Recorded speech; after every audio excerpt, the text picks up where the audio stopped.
You ever go into an episode of Star Trek expecting one thing and end up blindsided by something completely different? That's exactly where I found myself this week. I sat down thinking I was in for a whimsical, light-hearted romp, and instead, Strange New Worlds decided to throw a shadow over my expectations. It's a story about leadership, legacy, and the very human cost of command, all wrapped up in a premise that might just stick with you long after the credits roll. And yet, even in the darkest moments, the show still found ways to surprise me and even make me smile. Stick around because we're diving deep into the good, the bad, and a slightly unhinged batshit crazy theory that jumps a couple of seasons ahead. You might find yourself rethinking this episode too.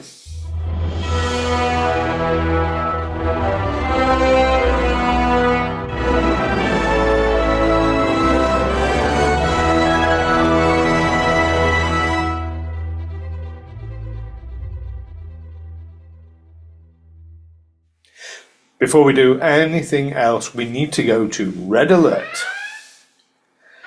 This video contains spoilers for the Sehlat who ate its tail. Today I'm going to walk you through what I felt worked brilliantly, what didn't quite hit the mark, and then I'll throw out a batshit crazy theory about where we might be heading. But first, here's a question for you, and I want your thoughts in the comments. If you had to choose between protecting a crew under your command or taking down a threat to the galaxy, which would you choose and why? And while you ponder that one, let's have a quick look at what this week's story entailed. On a routine survey mission, the USS Farragut is mauled by a mysterious scavenger ship, a vessel whispered about for centuries along the frontier. The Enterprise swoops in to help, but is itself captured. That leaves James T. Kirk in command of the Farragut, with Spock, Uhura, Chapel and Scotty as his makeshift senior staff. Kirk orders the Farragut to pursue the scavenger ship, but the burden of command weighs heavily. Meanwhile, aboard the Enterprise, the crew turn to archaic tech and tactics to break free. The Farragut disables the scavenger ship long enough for the Enterprise to escape, but in the end is forced to destroy it.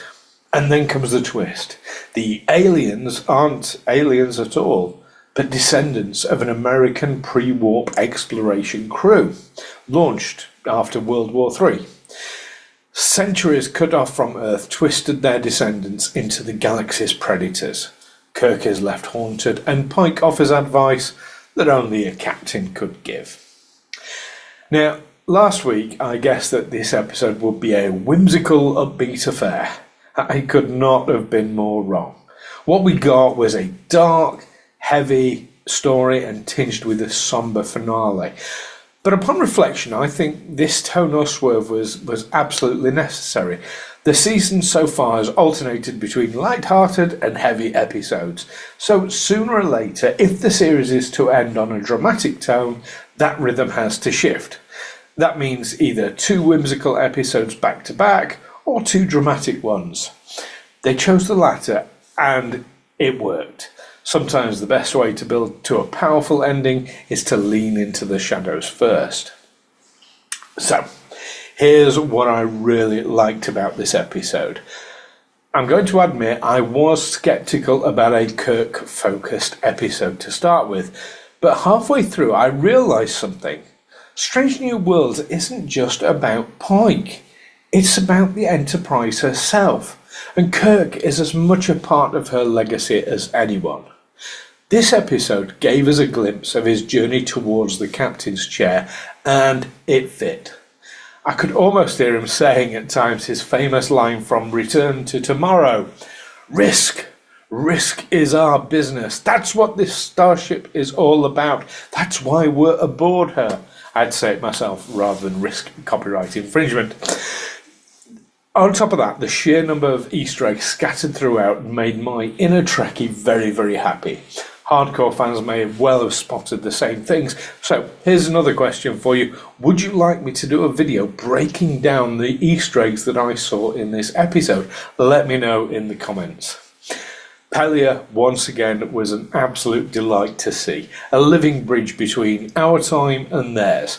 I especially love the Atari 2600 adapted to have wireless controllers. That really made me smile. And the big bad's ship and tech design, absolutely fantastic. It looked to me like a mashup of Firefly's Reavers with a dash of Krogan and other alien tech from BioWare's Mass Effect game series. It all combined to make the antagonist feel truly alien before we get that reveal. But here's what I felt wasn't working quite so well in the episode. And first off, a little bit of a nitpick. Pelia rigging a communications array from antique telephones in record time.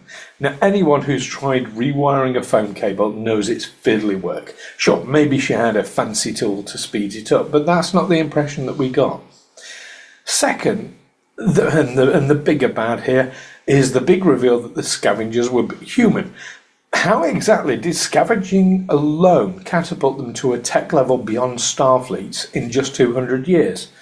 And why was Pike's humanity a surprise to the boarding party? All that advanced tech, but no scanners? That just stretched the credibility a bit for me. But it wasn't a huge thing, and I enjoyed the episode overall. I think that's the main thing. Anyway, on to this week's batshit crazy theory. So honestly, this episode didn't seem to move the Season 3 arc forward much. So instead, I'm jumping ahead all the way to Season 5. We know that Kirk eventually takes command of the Enterprise from Pike.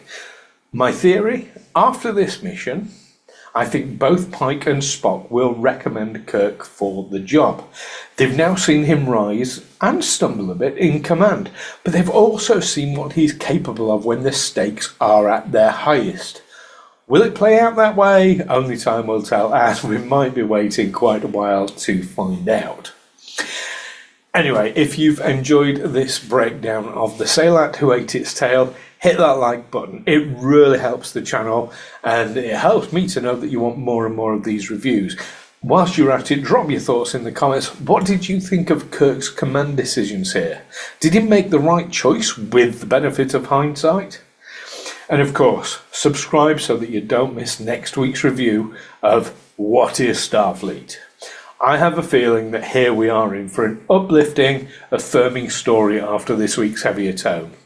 Interesting little note, it's co-written by Alan B. McElroy and Catherine Lynn. Now, if her name sounds familiar, Catherine Lynn also co-wrote A Space Adventure Hour, one of the season's strongest episodes so far, so I'm expecting good things here. So until then, keep your hailing frequencies open and live long and prosper.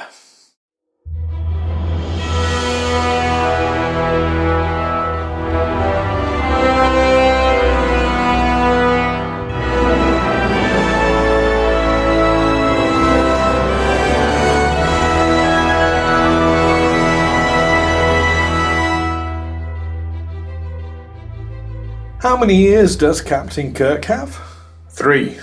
A left ear, a right ear, and a final front ear.